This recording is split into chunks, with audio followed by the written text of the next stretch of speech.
Bonjour Doris. Bonjour Yves. Alors Doris, vous êtes sur Patrimonia pour la première fois. Pourquoi? Alors, Alliance Global Investor a décidé de se lancer sur le channel des conseillers en gestion de patrimoine. Il nous a semblé naturel de participer à ce grand raoult des conseillers. Merci beaucoup. Pourquoi est-ce selon vous le bon moment pour Alliance Global Investor pour se lancer sur le marché des professionnels des patrimoines? Alors, Alliance Global Investor réfléchit depuis un certain nombre d'années à se lancer sur le marché des CGP. Aujourd'hui, on a pensé qu'il y avait une sorte d'alignement des planètes.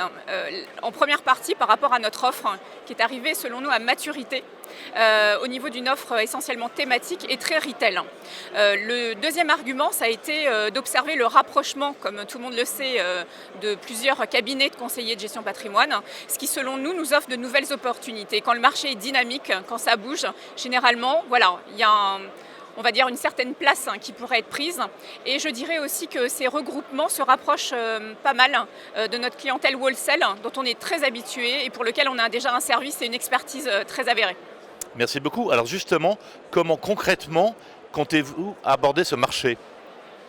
Alors très concrètement, Yves, on va essayer de se concentrer sur deux offres uniquement, qui sont donc des offres thématiques très différenciantes.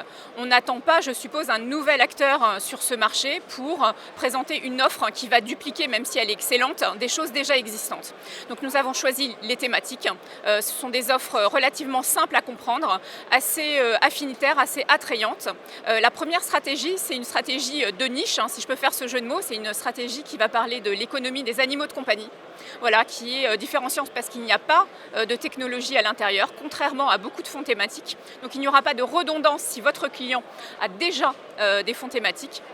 D'autre part, il y a un taux de croissance assez énorme sur l'économie des animaux de compagnie, en moyenne de 5% l'année, ce qui est assez considérable. D'autre part, je finirai par le fait que comme aujourd'hui les animaux de compagnie sont considérés comme des membres à part entière de la famille, on va avoir une attitude qui est relativement décorrélée par rapport aux influences de la macroéconomie. C'est pas parce qu'il y a une pandémie et donc quelque part qui peut provoquer une chute des marchés financiers qu'on va arrêter d'aller chez le vétérinaire ou de nourrir son animal. Donc en fait, il y a une forme de déconnexion par rapport à la macroéconomie de ce thème de l'investissement des animaux de compagnie. Donc ça, c'est la première stratégie que l'on propose qui, comme vous pouvez le constater, est extrêmement différenciante par rapport à l'offre existante aujourd'hui. La deuxième, elle se pose sur le multi-asset. Donc il y a un mix entre des obligations, des convertibles et des actions au niveau global, mais sur un thème qui est lié aux villes intelligentes. Donc toute l'innovation liée à l'urbanisation, qui est une méga tendance pour laquelle il y a des taux de croissance également là assez extraordinaires.